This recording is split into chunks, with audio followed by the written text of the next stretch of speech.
Mari kita berdoa. Ya Allah, Roh Kudus, kami membuka hati dan pikiran kami untuk mendengarkan kebenaran firman-Mu yang agung dan kudus. Berbicaralah kepada setiap kami. Hibur dan kuatkan kami yang sedang mengalami kelelahan dan keputusasaan. Tegur kami jikalau kami sedang kehilangan arah dan hidup dalam keinginan diri kami sendiri. Biarlah firman-Mu sungguh-sungguh menuntun kehidupan kami. Engkau berkati juga hamba-Mu yang telah mempersiapkan perenungan firman-Mu hari ini.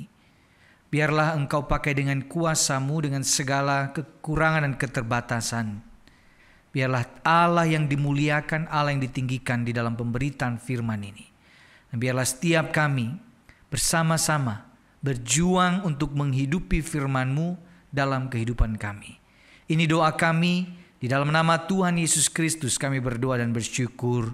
Amin. Silakan duduk Bapak Ibu.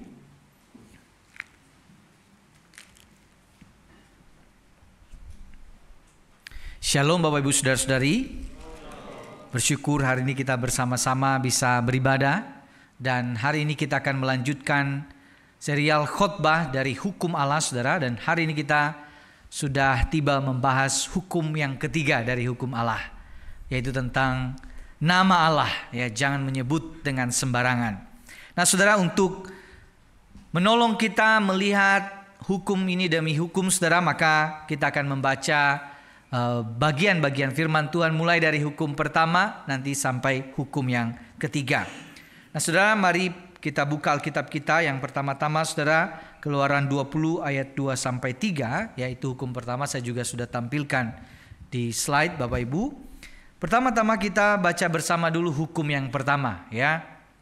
Saya baca ayat 1, baru nanti bersama-sama ayat 2 dan 3. Lalu Allah mengucapkan segala firman ini. Bersama-sama. Akulah Tuhan Allahmu yang membawa engkau keluar dari tanah Mesir, dari tempat perbudakan. Jangan ada padamu ilah lain di hadapanku. Selanjutnya, hukum yang kedua. Jangan membuat bagimu berhala yang menyerupai apapun yang ada di langit di atas, atau yang ada di bumi di bawah, atau yang ada di dalam air di bawah bumi. Jangan sujud menyembahnya atau beribadah kepadanya, sebab aku Tuhan Allahmu adalah Allah yang cemburu, yang membalas kesalahan bapa kepada anak-anaknya, sampai kepada keturunan ketiga dan keempat dari orang-orang yang membenci aku.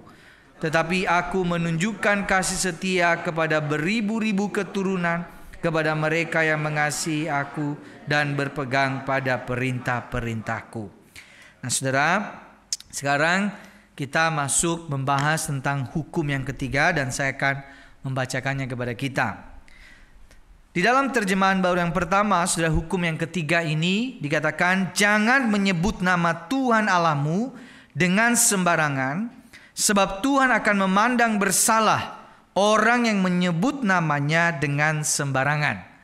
Nah, saya baca terjemahan baru yang kedua. Jangan menyebut nama Tuhan Allahmu untuk disalahgunakan, sebab Tuhan akan memandang bersalah orang yang menyalahgunakan namanya.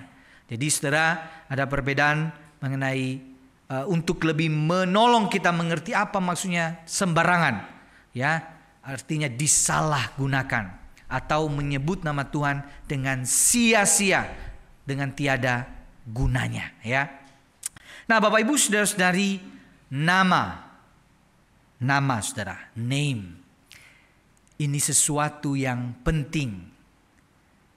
Di zaman kecil dulu Bapak Ibu Saudara, saling mengejek nama itu hal yang biasa. Tetapi ada satu ejekan yang bisa menimbulkan konflik besar dalam pergaulan anak-anak, yaitu ejek-ejekan nama orang tua. Entah kenapa, saudara, model ejekan ini bisa membuat perkelahian terjadi di antara anak-anak, saudara. Jadi dulu rapor itu saudara, rapor sekolah, itu setara dengan dokumen rahasia negara. Jadi anak-anak kalau terima rapor itu pasti dijaga baik-baik. Jangan sampai temannya lihat rapornya dan lihat bagian depan, lihat nama bapaknya. Dan kalau data itu bocor, maka itu akan menimbulkan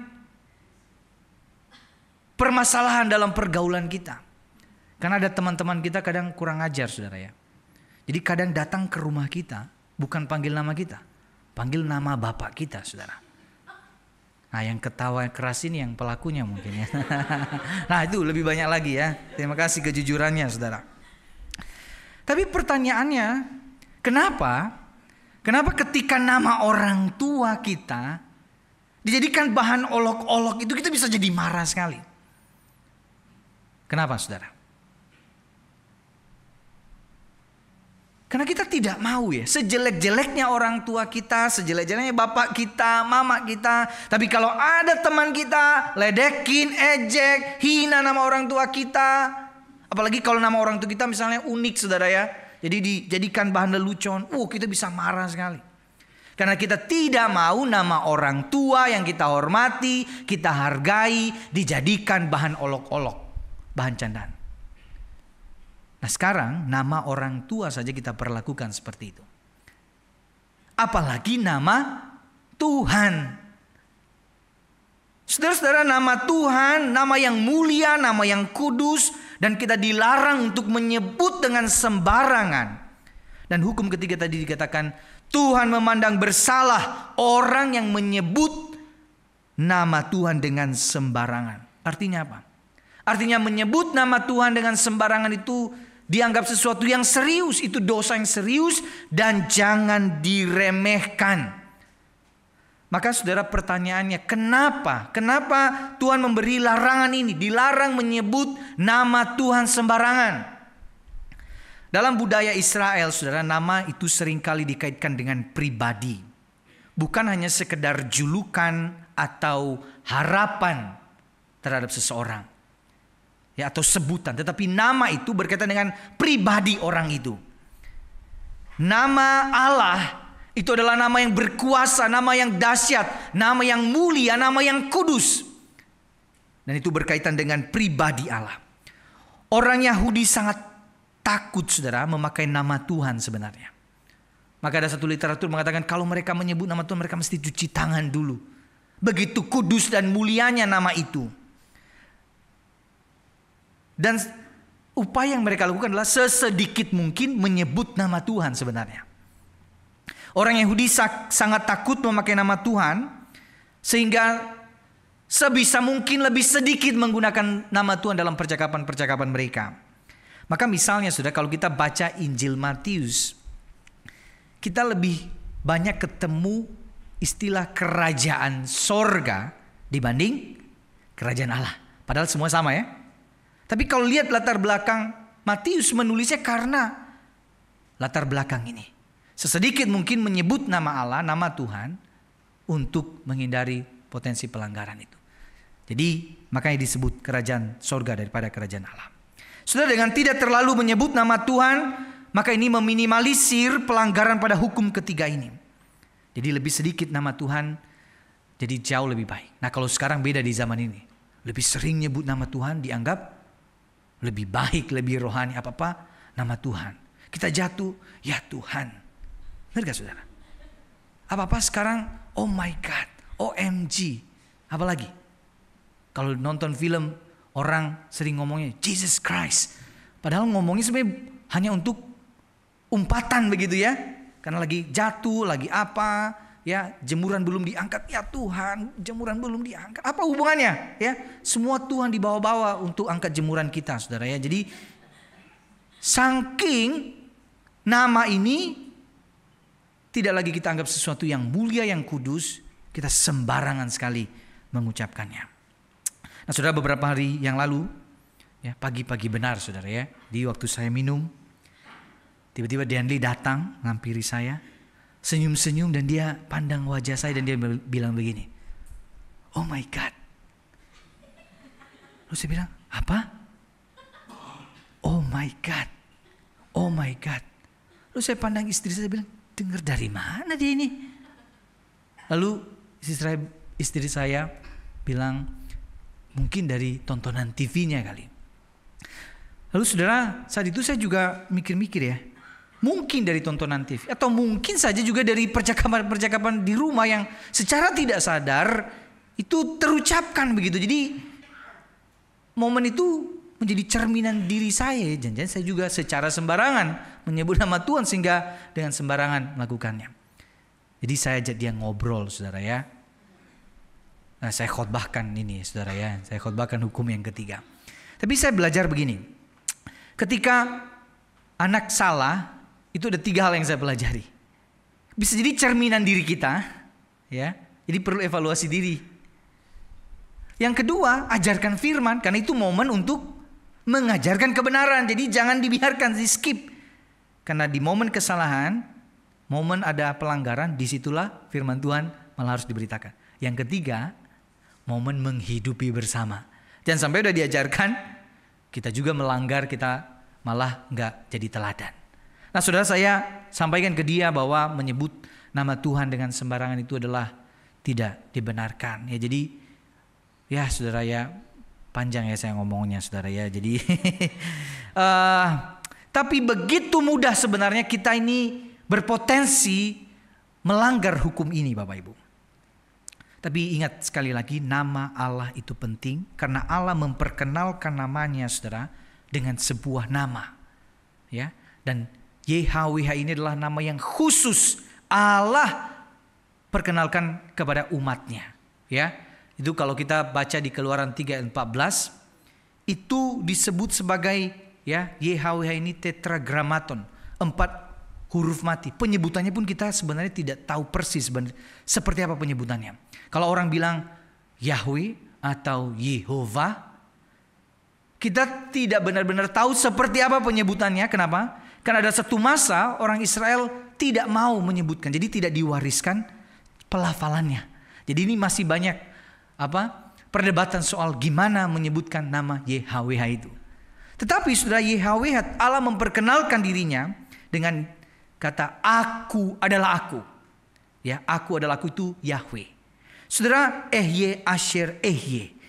Jadi banyak yang mengatakan bahwa nama ini, nama Yahweh ini, nama YHWH ini adalah nama yang paling mewakili pribadi Allah itu siapa?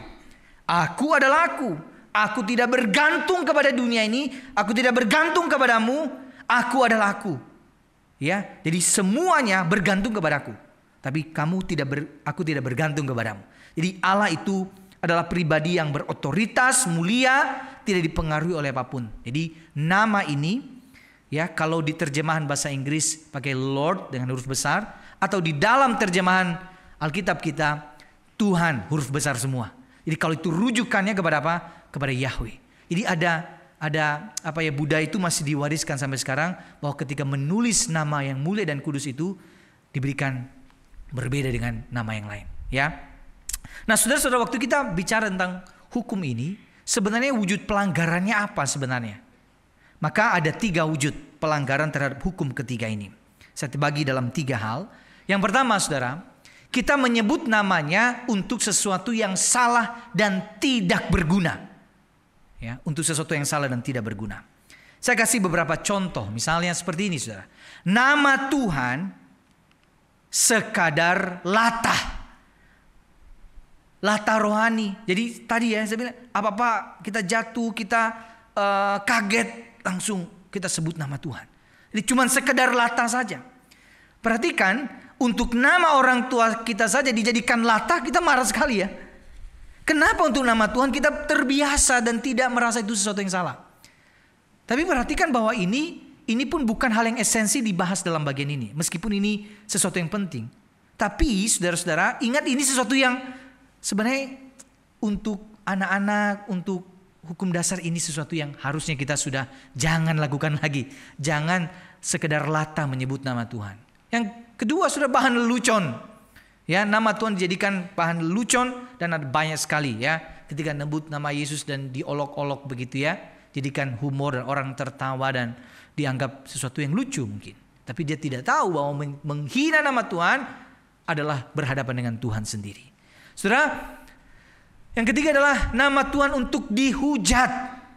Jadi memang ada orang-orang yang memang tidak suka sama Yesus, tidak suka sama Tuhan, dihujat, dihina, ya, dijadikan benar-benar namanya tuh benar-benar dihujat benar-benar, ya. Dikasih embel-embel. Saya melihat ada banyak sekali yang seperti itu, ya, orang yang benar-benar anti terhadap kekristenan. Dan itu sesuatu yang langsung aja berhadapan sama Tuhan, ya. Dan yang ketiga, saudara, yang keempat adalah sebagai mantra. Banyak juga orang yang berhubungan dengan dunia roh-roh itu, saudara, menjadikan Alkitab, menjadikan nama Tuhan sebagai mantra. Padahal motivasinya, tujuannya sebenarnya sedang melakukan ritual-ritual tertentu. Tapi yang dibawa siapa? Nama Tuhan. Nah, ada satu kisah di dalam Alkitab. Kalau Bapak Ibu pernah dengar gak? Ya, pernah baca kisah 7 anak Skewa dalam Kisah Rasul. Salah satu contoh penyalahgunaan nama Yesus. Ceritanya begini, saudara, ya.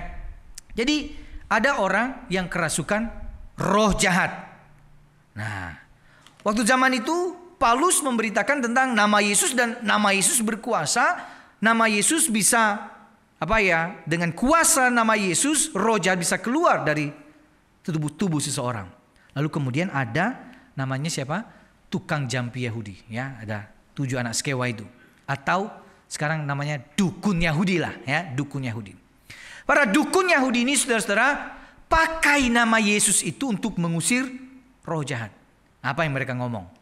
Mereka bilang begini, aku menyumpahi kamu demi nama Yesus yang diberitakan oleh Paulus. Wow, nama itu berkuasa. Tapi saudara tahu apa yang terjadi? Roh jahat itu, ya, orang yang merasuk itu ngomong begini, Yesus aku kenal dan Paulus aku ketahui, tetapi kamu, siapakah kamu? Lalu kemudian apa yang terjadi, saudara? Kalau baca kisahnya seperti ini. Orang yang kerasukan itu melompati mereka dengan ganas sampai mereka lari dengan luka-luka dan telanjang karena dicabik-cabik pakaian mereka. Jadi nama Yesus berkuasa, tapi disalahgunakan untuk sesuatu yang berdosa oleh orang-orang yang tidak mengenal Allah. Maka itu tidak berkenan di hadapan Allah. Nama itu tidak ada guna. Jadi kita menyalahgunakan nama Allah. Bagaimana para dukun ini tidak mengenal Yesus, tidak menyembah Yesus, pakai nama Yesus untuk mengusir roh jahat. Kalau itu terjadi, mereka akan menyombongkan diri mereka dan berkata, ya, kami itu juga salah satu dewa kami kok. Bisa. Ya, dan Tuhan tidak suka seperti itu. Saudara, maka yang pertama tadi, saudara, kita menyebut bisa berpotensi melanggar ketika kita menyebut namanya untuk sesuatu yang salah dan tidak berguna. Yang kedua, kita menyebut namanya untuk tujuan yang berdosa. Nah, ini bukan hanya mulut yang ngomong, tapi mulai masuk ke dalam hati kita. Untuk tujuan yang berdosa. Apa maksudnya, saudara? Ini seperti sebuah tumpukan buku, ya. Dan sebenarnya kita apa motivasi kita ngomong nama Tuhan ini. Dan saya kasih beberapa contohnya. Motivasi kita untuk menyebut nama Tuhan bisa jadi seperti ini, saudara. Membenarkan dosa. Ada orang bisa pakai nama Tuhan, firman Tuhan untuk membenarkan dosanya. Gak apa-apa berzina. Toh Tuhan Yesus ketika ketemu dengan orang berzina, dia terima, dia ampuni. Tapi dia gak bertobat. Menjadikan nama Tuhan, firman Tuhan untuk membenarkan dosanya. Dan menganggap Tuhan itu penuh kasih karunia kok. Jadi gak apa-apa berdosa. Atau ketika kita tahu ada seseorang salah, kita tegur dia akan dosanya, kesalahannya. Lalu dia mengutip firman Tuhan. Yesus berkata, jangan menghakimi. Dan itu sebenarnya pembenaran atas kesalahan kita. Dan harusnya yang kita lakukan adalah bertobat dari kesalahan itu. Atau saudara-saudara, orang mungkin begini, marah tanpa pengendalian diri. Lalu berkata, gak apa-apa kan marah? Yesus sendiri marah kok. Tapi ingat, jangan samakan kita dengan kemarahan Yesus.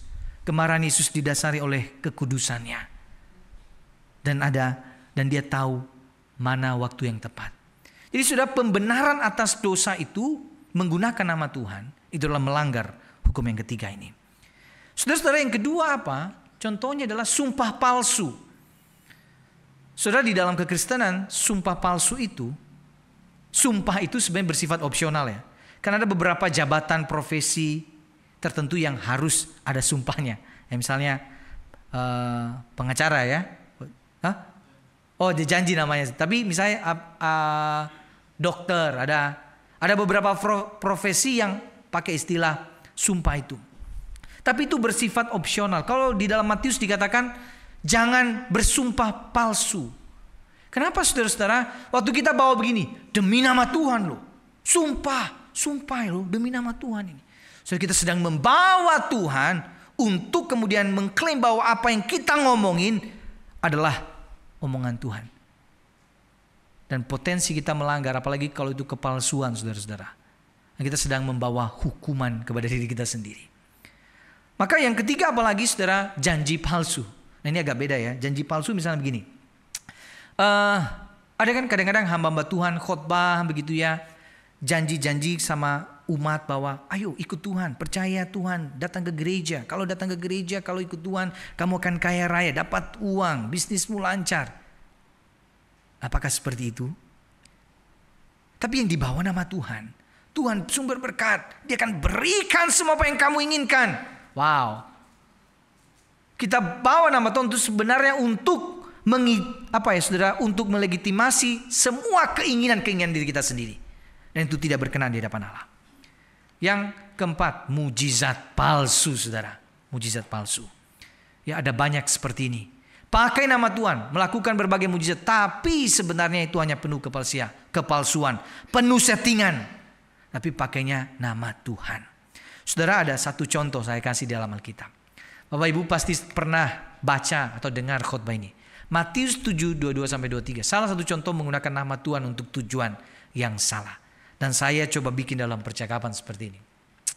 Ada si hamba palsu saudara, ngomong sama Tuhan begini. Tuhan, tahu nggak? Kami bernubuat demi namamu, mengusir setan demi namamu, dan mengadakan banyak mujizat demi namamu. Nah saudara pernah baca ayat ini ya? Saya kasih pertanyaan. Respons Tuhan apa waktu itu? Nah ini saya kasih pilihan ganda ya. Jawab ya. Yang baca Alkitab nanti pasti bisa jawab. Respon Tuhan adalah A. Wah bagus, kamu keren hambaku. B. Sia-sia ya. Kamu sia ya. Bagus sekali kamu ya sudah menyebut namaku. Atau C. Aku tidak pernah mengenal kamu, enyahlah daripadaku. Apa saudara? C saudara. Jadi waktu kita menyebut nama Tuhan, mengadakan mujizat demi nama Tuhan, kita pikir bahwa Tuhan senang. Tapi Tuhan tahu hatimu. Kamu sebut nama Tuhan untuk hal yang berdosa, kepentingan dirimu sendiri. Dan Tuhan tidak main-main. Ngomongnya enyahlah kamu. Saudara-saudara, ini gambaran betapa nama Tuhan itu mesti kita jaga dan kita hormati. Saudara, yang ketiga, tadi mulut, hati, dan yang ketiga adalah kita menyebut namanya, tapi gaya hidup kita mempermalukannya. Jadi waktu hukum yang ketiga ini tidak hanya bicara tentang kata-kata kita, tapi seluruh hidup kita. Buat apa ya saudara, orang tidak ngomongnya tidak sembarangan tentang Tuhan, tapi hidupnya sembarangan. Itu juga tidak menghormati nama Tuhan. Jadi keduanya saling terkait. Gaya hidup kita tidak mempermalukan namanya. Saudara, apa yang terjadi saudara? Kalau orang Kristen tuh pasti akan selalu membawa identitasnya sebagai orang Kristen. Kalau kita melayani Tuhan, pasti kita bawa-bawa identitas kita sebagai pelayan Tuhan. Jadi ketika kita tidak melakukan apa yang berkenan di hadapan Tuhan, waktu kita bekerja, di sekolah, dimanapun kita berada, yang dibawa apa? Nama Tuhan kita. Aneh ya? Jadi waktu kita mengikatkan diri sebagai anak-anak Tuhan, kemana saja loh saudara?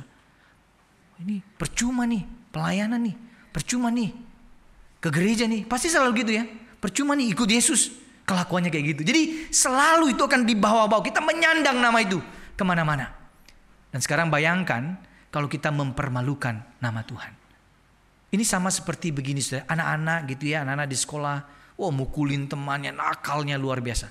Apa yang ditanya pertama? Siapa? Orang tuanya. Siapa bapaknya nih? Malu-maluin saja. Jadi selalu konotasinya anak ini dihubungkan dengan bapaknya siapa. Ya, orang tuanya siapa.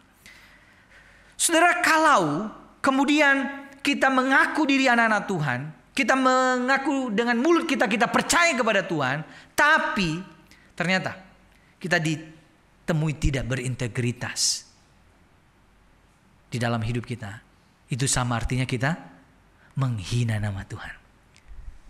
Kita munafik, kita berbohong, kita bekerja dengan penuh kecurangan misalnya. Itu sama sedang kita membawa nama Tuhan. Kita tidak serius terhadap menghormati nama Tuhan. Yang kedua, saudara, kalau kita menyebut nama Tuhan, tapi kita tidak mengandalkan Tuhan, itu juga sama artinya kita tidak menghormati nama Tuhan. Kita menyebutnya dengan sembarangan. Ya, ada orang-orang menyebut nama Tuhan, melayani Tuhan, tapi tidak punya relasi sama Tuhan. Tidak mengandalkan Tuhan. Merasa bahwa semua yang dia miliki adalah karena kehebatannya. Jadi sombong.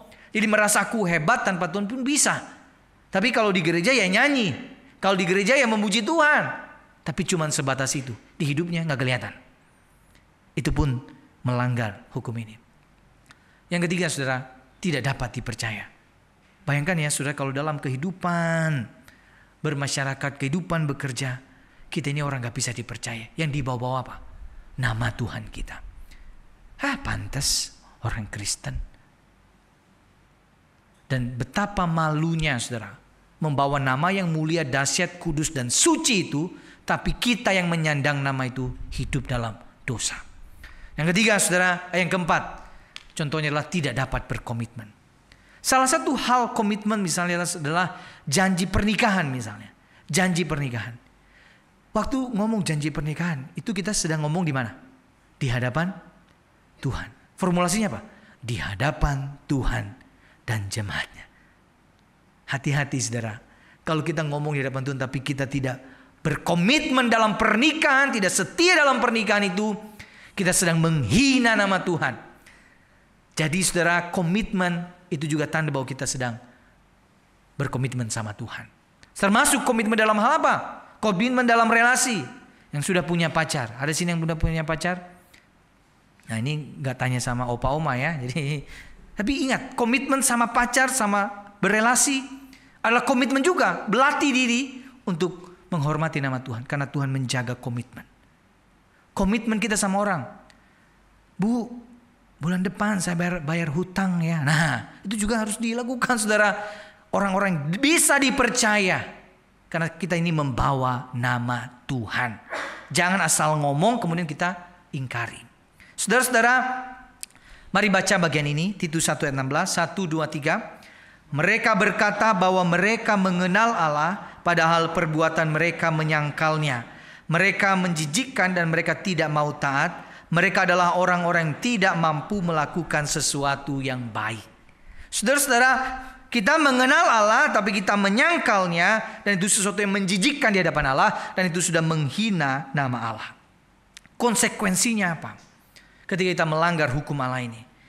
Keluaran 20 ayat 7b tadi dikatakan Tuhan akan memandang bersalah orang yang menyalahgunakan namanya. Memandang bersalah orang menyalahgunakan namanya. Di Ulangan 28 dikatakan, jika engkau tidak takut akan nama yang mulia dan dahsyat ini, yakni akan Tuhan Allahmu, maka Tuhan akan menimpakan pukulan-pukulan yang ajaib kepadamu dan kepada keturunanmu, yakni pukulan-pukulan yang keras lagi, lama, dan penyakit-penyakit yang jahat lagi lama. Saudara, apa artinya? Tuhan serius sekali memandang dosa, meremehkan namanya. Dan tentu bukan hanya mulut ya, tapi hati dan gaya hidup. Dan saudara-saudara, apa yang kita pikirkan soal hal ini? Thomas Boston, seorang teolog reform, saudara, dia mengatakan seperti ini. Saya memperingatkan semua orang yang menghina nama Allah secara terang-terangan untuk bertobat dan berlari kepada darah Kristus untuk memperoleh pengampunan. Memastikan bahwa jika kamu tidak melakukannya, kamu akan tetap berada di bawah murka Allah selamanya.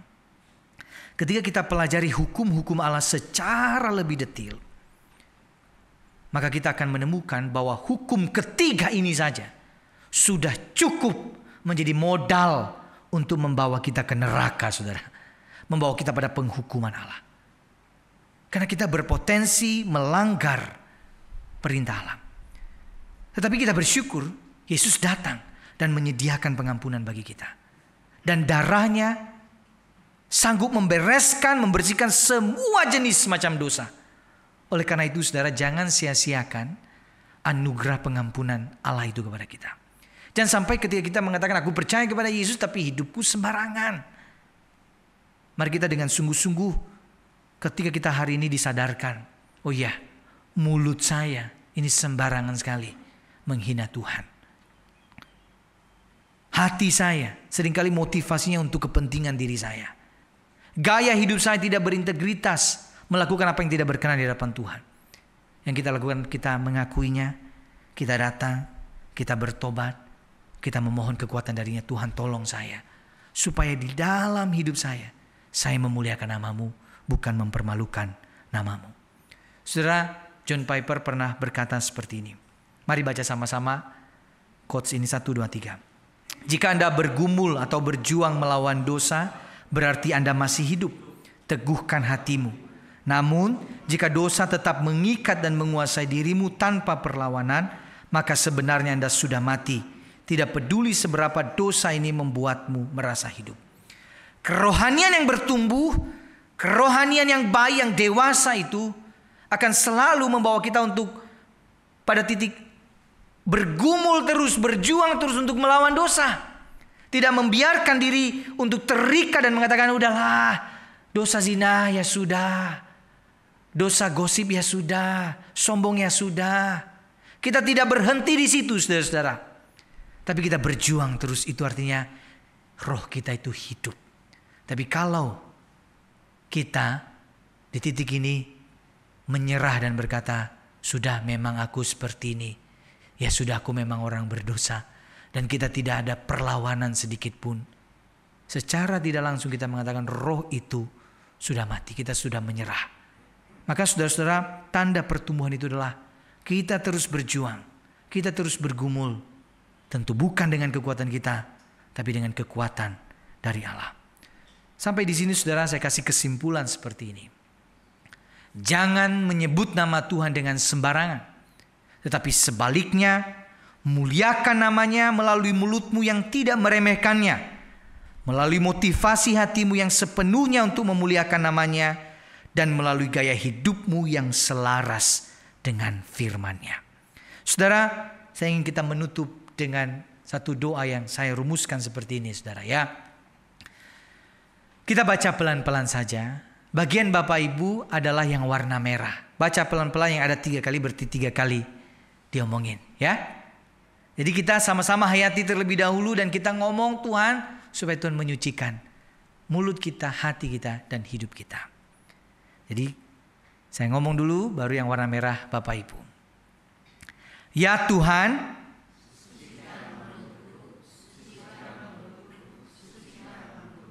agar kata-kata yang keluar dari mulutku tidak meremehkan namamu.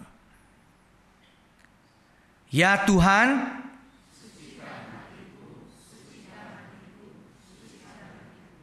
agar motivasiku semata-mata hanya untuk memuliakan namamu. Ya Tuhan,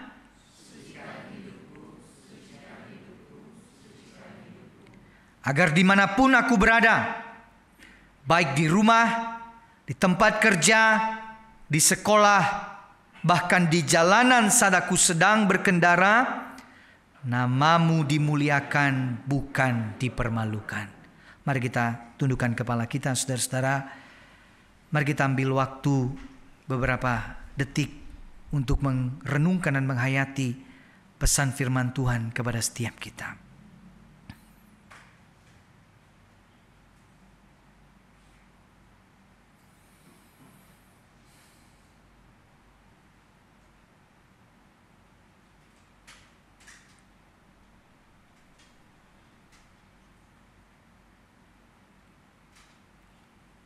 Ya Tuhan, sucikan mulut kami, supaya melalui mulut ini nama Tuhan yang dimuliakan. Sucikan hati kami, supaya tujuan dan motivasi terdalam kami untuk kemuliaan nama Tuhan, bukan untuk kepentingan diri kami sendiri. Dan sucikan hidup kami, supaya dimanapun kami berada, nama Tuhan dimuliakan, bukan dipermalukan. Di dalam nama Tuhan Yesus Kristus, Tuhan dan Juru Selamat kami yang hidup, kami berdoa. Amin.